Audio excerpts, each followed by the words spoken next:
Nag-check si Corin ng oras at 12 segundo na ito, na para sa kanya ay medyo matagal na panahon. Sa kanyang nakaraang buhay, hindi niya kayang patayin ang mga maikli ng asong maya at na-eliminate siya. Ngunit ngayon ay iba na. Inplano niyang patayin silang lahat hanggang sa sumunod na ranggo. Hinihintay niya ang susunod na alon. 5 na ang minuto siyang naghihintay. Nagsimula na siyang mabagot habang iniisip kung bakit walang lumalabas. Naisip niyang baka sira ang sistema. Samantalang ang ibang mga manlalaro ay nahihirapang harapin ang mga halimaw. Nag-click ang lalaking propesor at nagbigay ng komento sa kakayahan ng mga mag-aaral kapag hindi nila kayang patayin ang mga halimaw. Sinimulan niyang ikwento na noong kanyang panahon, kayang patayin ang mga halimaw sa ika-5 ranggo sa 1 minuto at 22 segundo. Nagsimula siyang mag-conclude na kung ganoon ang mga halimaw sa ika-5 ranggo, walang silbi ang pagsusuri sa mga sa ika-6 na ranggo. Pero na-attract ang kanyang atensyon sa isang tao. Nanood siya kay Corin sa screen. Mukhang naiinip ito habang nakahiga ng kaharap. Nagtataka ang mga propesor kung bakit hindi na-summon ang mga halimaw. Iniisip niya na marahil may bug. Nag-iisip si Corin kung kailan darating ang susunod na ranggo nang biglang ma-attract ang kanyang atensyon sa mga halimaw na nadepensa niya kanina. Nanood ang lalaking propesor, huminga ng malalim, at tinawag na mga kawawang bastos ang mga ito. Tuluyan niyang napagtanto na ang mga halimaw na ito ay hindi nagsisipag-summon. Nakita ng lalaking propesor ang unang nagtagumpay. Impressed siya na ang taong ito ay tumagal lamang ng 7.5 minuto. Nagsimula siyang asahan na matatapos ng ika-3 ranggo sa 2 o 3 minuto. At nagreklamo tungkol sa ginagawa ng ika-5 at ika-6 na ranggo. Nakita niya ang isang bagay sa kanyang screen. At ito si Corin na muling nababagot at nakahiga. Naisip ng propesor kung bakit siya nasa ganoong kalagayan. Nagtataka siya kung sira ba ang sistema dahil sa malfunction ng summoning ng halimaw. Dumating ang isa pang lalaking propesor at sinabihan siyang hindi maaaring sira ito. Itinatagumpay siya na ang test magic ni Madam Josephine ay hindi nagkakamali sa loob ng 20 taon. Pero pinaninindigan ng propesor na may isang dapat nang na-eliminate na naruroon. Kanyang iniisip na hindi na-summon ang mga halimaw. Itinanong ng isa pang propesor kung nakita niya na hindi na-summon ang mga halimaw. Inamin niya na hindi niya nakita dahil sa tingin niya ay hindi ito importanteng bagay. Kaya't inulit ng isa pang propesor, "So you didn't see it happen?" Pinipilit ng propesor na ito ay isang bug at nagdesisyon na tawagin muli ang mga halimaw. Nagulat at frustrado si Corin nang makita ang parehong mga halimaw. Itinapon niya ng sabayang 3 sibat, at agad niyang napagtagumpayan ang mga halimaw. Ang timer ay nagsasabi na ito'y tumagal lamang ng 7.3 segundo. Nakita ito ng mga propesor at sila'y namangha, lalo na at mabilis itong natapos. Tinawag nila si Professor Fermac para suriin ito, at inalam nila ang pinakamabilis na record para sa ika-3 at ika-4 na ranggo na kanyang binabantayan. Sinabi niya sa kanila na ang batang tinatawag na Jaeger ay nakakuha ng 3 minuto at 30 segundo. Tinanong sila kung bakit ito ang kanilang tinatanong. Nag-atubiling sagutin ng propesor, at nag-speculate ang propesor na dahil magaling si Corin sa pagtatapon ng sibat. Marahil siya'y anak ng isang mangangaso. Kaya't tinawag ng propesor ang isang matbor na isang halimaw sa ika-4 na ranggo. Gusto niyang makita kung paano haharapin ni Corin ang isang halimaw sa ika-4 na ranggo. Agad na umungol ang halimaw sa pagkatalo, at ipinapakita ng timer na ito'y tumagal lamang ng 3.7 segundo. Nakaramdam ng pagkakaripas ng loob ang propesor at nagtawag ng isa pang halimaw. Ngayong pagkakataon, isang owlbear, isang halimaw sa ika-3 ranggo, ang dumating. Ang halimaw ay lumitaw sa harap ni Corin at nag-ingay ng malakas. Ginamit nito ang kanyang pakpak upang atakihin si Corin. Ngunit mabilis na i-avoid ito ni Corin. Gamit ang kanyang sibat, tinusok niya ito sa gilid. Nasaktan ang halimaw at instinktibong nag-counterattack. Dahil sa matindi ang tingin ni Corin sa halimaw, ini-activate niya ang kanas. Agad na napalibutan ng apoy ang halimaw. Ang mga propesor na nakakita nito ay malakas na sumigaw ng rune magic, na kumuha ng atensyon ng lahat sa silid. Naging curious si Professor Fermac Damon. Tumayo ang halimaw ng matibay at patuloy na lumalaban. Napansin ni Corin na parang hindi masyadong epekto ang kanyang apoy. Lumapit siya sa halimaw na may plano sa isip. Sinabi niya na kung sakaling mablock ang paningin ng halimaw ay sapat na. Sumampa siya ng mataas at tinusok ang halimaw sa ulo. Iniisip ng isa sa mga propesor na tiyak na hindi ika-6 na ranggo si Corin. Iniisip niya na nakakalungkot na ang pagsusuri sa halimaw ay hanggang sa ika-3 ranggo lamang. Napahamak ang propesor dahil matagal na mula nang may isang masaya at kaaya-ayang tao. Excited siya na makita si Corin na lumaban-laban sa masasamang espiritu. Pagkatapos nito, nagsimula ang pagsusuri para sa ikalimang ranggo na espiritu ng kasamaan. Isang malabo na larawan ang lumitaw sa harap ni Corin. Naramdaman niya na may tiyak na isinumpa, ngunit hindi niya ito makita o marinig dahil sa parusa ng pagpigil. Hindi niya maaaring maramdaman o pakialaman ang mga kaluluwa, multo, o espiritu. Kung ganoon, ibig sabihin, hindi siya makikialam sa mga masasamang espiritu. Isinara niya ang kanyang mga mata upang kumpirmahin ang inaasahan niya. Nagsimula siyang magbilang hanggang sa 60 upang tiyakin na tiyak na na-activate ang kanyang pagpigil. Kaya naman, matapos na kumpirmahin ang kanyang kailangang kumpirmahin, itinaas niya ang kanyang kamay at inanunsyo na sumusuko siya. Ang isang window screen ay nagpapakita ng resulta ng pagsusuri sa espiritu ng kasamaan. Para sa ikalimang ranggo ng multo, ito ay itinuring na withdraw, at hindi pasado sa ikaapat na ranggo na hex rates at ikatlong ranggo na banshee. At para sa pagsusuri sa halimaw, itinakda niya ang mga bagong record sapagkat sa ikalimang ranggo ng maikli ng asong maya ay natapos niya ito sa loob ng 7.3 segundo. Ang ikaapat na ranggo na matbor ay napatalo sa loob ng 3.7 segundo. At ang ikatlong ranggo na owlbear ay napatalo sa loob ng 11 segundo. Lumapit siya sa kanyang propesor at pinasalamatan ito sa kanyang pagsusumikap. Naguguluhan ang propesor na siya ay nag-withdraw. At nagsimula ng isipin ng propesor kung ano ba talaga ang nangyari kay Corin. Nagtipon ng mga estudyante sa isang hall. Si Corin ay nagmamasid sa mga estudyante habang nagtatanungan sila tungkol sa kanilang mga ranggo. May isang estudyante na may blonde at magandang pangangatawan na tila mayabang sa kanyang sarili. Si Jaeger Hinchpeter ito. Nakilala ni Corin siya. Ito ang taong nagsimula ng gulo sa kanila noong simula ng kwento. At pinatay ni Saiho dahil ininis siya. Iniisip ni Corin na kahit na mayabang si Jaeger at medyo pasaway, alam niya na ito'y karaniwan sa kanyang edad. Ilan sa mga estudyante ay itinuon ang kanilang pansin sa ikalimang ranggo at nilali sila sa pamamagitan ng pagsasabi na medyo mahirap matalo ng sadya. Iniipit lakad pa ang sugat sa pamamagitan ng pagsiguro na iyon ang mga estudyanteng natalo kahit sa maikli ng asong maya at multo. Nakilala ni Corin ang isa pang mukha. Ito si Lark. Noon, hindi niya matanggap ang kanyang inferiority complex. At habang siya ay naninira kay Corin at Saiho, naranasan niya ang parehong kapalaran ni Jaeger. Isang tao na may mikropono ang bumati sa lahat. Nagpakilala siya bilang direktor at ang pangalan niya ay Ario Kasser. Sinabi niya sa kanyang audience na upang maging malakas, pumasok sila sa akademya, kung saan nagtitipon ang mga malalakas. Ipinahayag niya na mayroong sapat na kakayahan ang iba, habang ang iba ay may mahabang panahon pa upang mapagtanto yun. At bagaman hindi niya maipapangako na makakamtan ng mga estudyante ang kanilang nais sa dulo ng kanilang panahon sa akademya, inaasahan niyang makakahanap sila ng kanilang sariling landas habang nasa loob ng akademya. Ipinaalam niya sa kanila na narito sila upang matulungan silang gawin ang tamang unang hakbang ngunit simula sa pangalawang hakbang, ito'y magiging responsibilidad na ng estudyante. Wakas ng kanyang pagsasalita, ngumiti siya habang nagbigay ng pagbati sa kanila ng magandang araw. Naiwan ang mga estudyante na mag-isa sa hall. Nagmayabang si Jaeger at inanunsyo kung sino siya hanggang sa huminto siya sa kanyang pangungusap nang mapansin si Lark na nagbabasa sa isang sulok. Lumapit siya at nagtanong sa kanya ng kanyang ranggo. Nangangapa si Lark na sagutin na nasa ikalimang ranggo siya. Nagtawanan ng malakas si Jaeger at binastos siya pa ng pagtawag sa kanya ng kawawa dahil hindi niya kayang patayin ng multo o marahil ang maikli ng asong maya. Si Corin ay nagmasid ng eksena mula sa malayo. May paglilibang na lumapit si Corin kay Jaeger at nagpakita ng kaibigan na aspeto sa kanya. Nagtanong si Jaeger kung sino siya. Itinuro ni Corin ang tattoo ni Jaeger at pinuri ito. Nagtanong siya kung ito ay ang kanyang blood type para mabilis na magkaroon ng pagsusuring dugo kung siya'y masaktan. Kiniyak siya ni Corin para sa pagiging handa niya.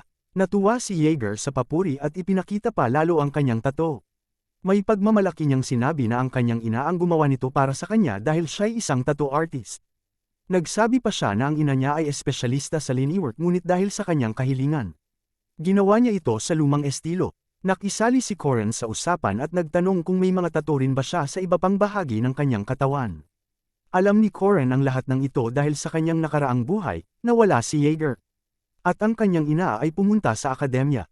At ipinaliwanag ng kanyang ina habang umiiyak na ang kanyang mga tattoo ay hindi lamang para sa palamuti kundi isang bagay na ginawa niya sa pag-aalala para sa kanyang anak, na pumasok sa Guardian Academy. Ito ay ang puso ng isang magulang. Sa sobrang excitement, ipinakita ni Jaeger ang mga karagdagang tattoo sa kanyang braso. Ipinaliwanag niya na ang isang lumilipad na Karo ay kumakatawan sa Merkaba Academy. Pinagtripan ito ni Corin. At sila'y nagpakilala ng kusa sa isa't isa. Nang hindi inaasahan, tinanong din ni Corin si Lark na magpakilala. Patuloy na nag-uusap ng may katuwaan si Yeager at Corin habang nasa harap ni Lark. At si Alicia Arden ay sumubaybay sa kanila mula sa malayo. Pinanood niya ang lahat at namangha siya kung paano natural na tinulungan ni Corin ang kanyang kaklase mula sa isang bully. Kinilala niya ito bilang isang mabuting tao. Isinagawa ito ni Corin upang maiwan ang magandang impresyon kay Lark. Alam niya ang tungkol sa kakayahan ni Lark na tinatawag na memorize. Ngumiti siya nang may pagngisi habang idineklara niyang natagpuan niya ito. Ang kanyang free skill book. Nakakatuwang isipin na ang kanyang ngiti ay nai-interpret bilang isang magandang ngiti at nagpapangiti kay Alicia. Ang gusali ng akademya ay mataas at puti.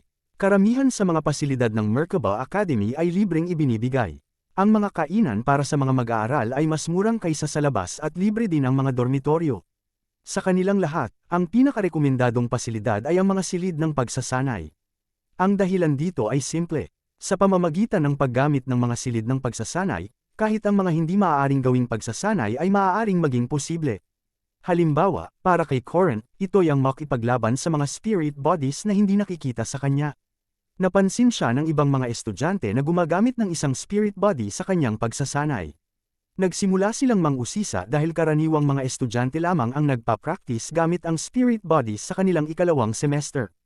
Napakonclude sila na si Corin ay marahil ay gumawa nito pagkatapos marinig ang chismis mula sa ibang dako.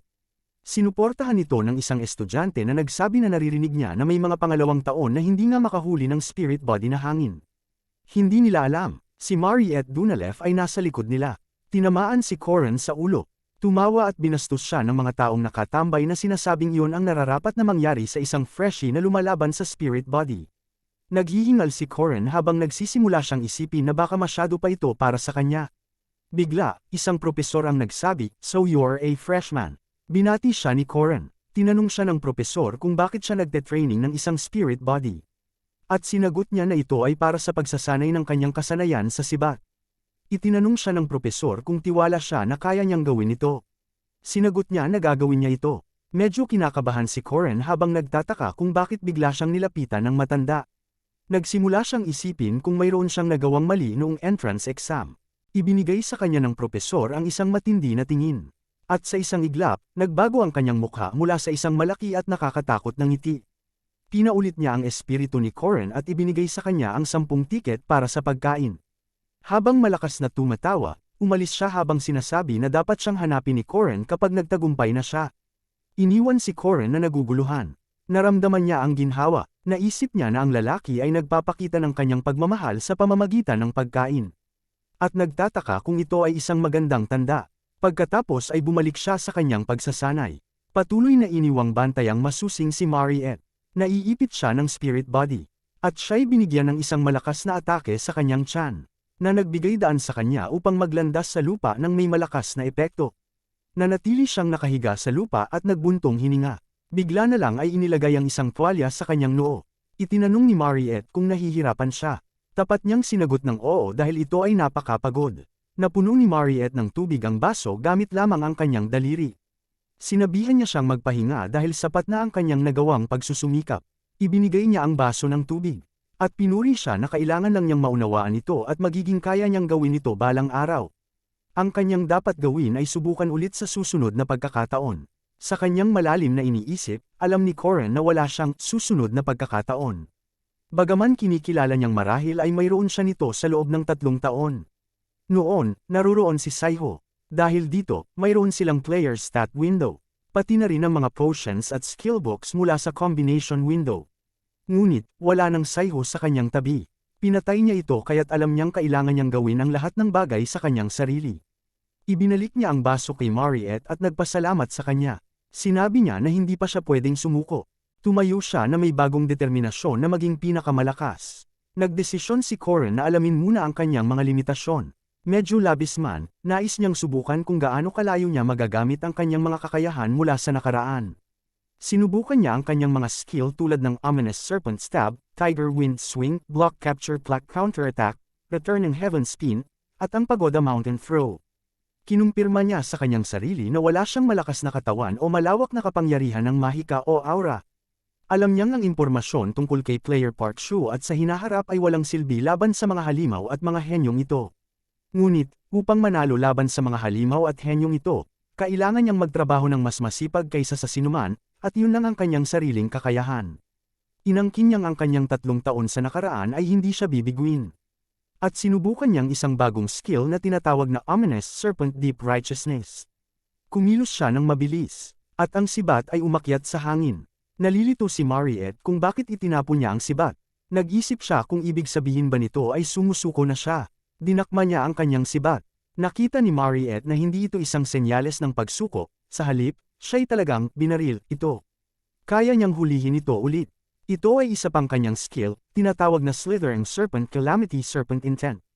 Inilunsad niya ang kanyang sibat ng may malakas na nagtagumpay niyang tamaan ang spirit body. Ang atake ay nagdulot ng malakas na hangin sa buong lugar. Na-realize ni Mariette na ang mga salitang malakas, kakaiba, o anumang clis na salita ay hindi naangkop sa kanya. Ang mga salitang maaaring buod lamang bilang tapat na pagpapahalaga ay damapo sa dila ni Mariette. Napahanga siya ng husto sa kanyang nasal ayan. Tinuloy niyang tinitigan ito habang iniisip kung gaano kahusay siya. Sa kakaibang pambaligtad ng kwento, biglang huminto ang kahangahangang eksena ng si Corin ay nasa hangin at biglang bumagsak sa lupa. Agad siyang nagtanong kung okay lang siya. Nakaupo siya sa lupa, hindi kayang galawin ang kanyang katawan. Napagtanto niyang masyado siyang naging labis. Ngunit iniisip niya na kahit papaano, siya lang ang nasaktan. Sa sumunod na araw, binati ni Mariette ang kanyang mga juniors at inanyayahan sila na ikakalakad niya sa mga pasilidad ng paaralan. Siya'y nagsimula na sa kanyang gawain habang si Corin ay abala sa kanyang iniisip habang kumakain. Alam niyang para sa kanya upang makipaglaban ng maayos, kailangan niyang harapin ang kanyang katawan na siyang pinakamahalagang bagay na dapat asikasuhin. Nais niyang mapalakas ang kanyang pisikal na kakayahan nang hindi umaasa sa mga elixir ni Saiho. Alam niyang mayroong isang paraan lamang, at iyon ay ang mga utos. Naalala niya na isa dito ay ang hindi pagsasantabi sa mga kapwa-tao. Napansin niyang si Lark ay nagbabasa mag-isa. Nang maaliwala ang kanyang bisig sa kanya habang binabati siya, inimbita siya na kumain ng magkasama. At sinabihan na dapat nilang pag-usapan ng konti ang mga grimoire. Ang grimoire ay isang skillbook. Isang makapangyarihang artifact na nagbibigay daan sa isang tao na makuha ang karampatang mahika o katangian sa pamamagitan lamang ng pagbabasa nito.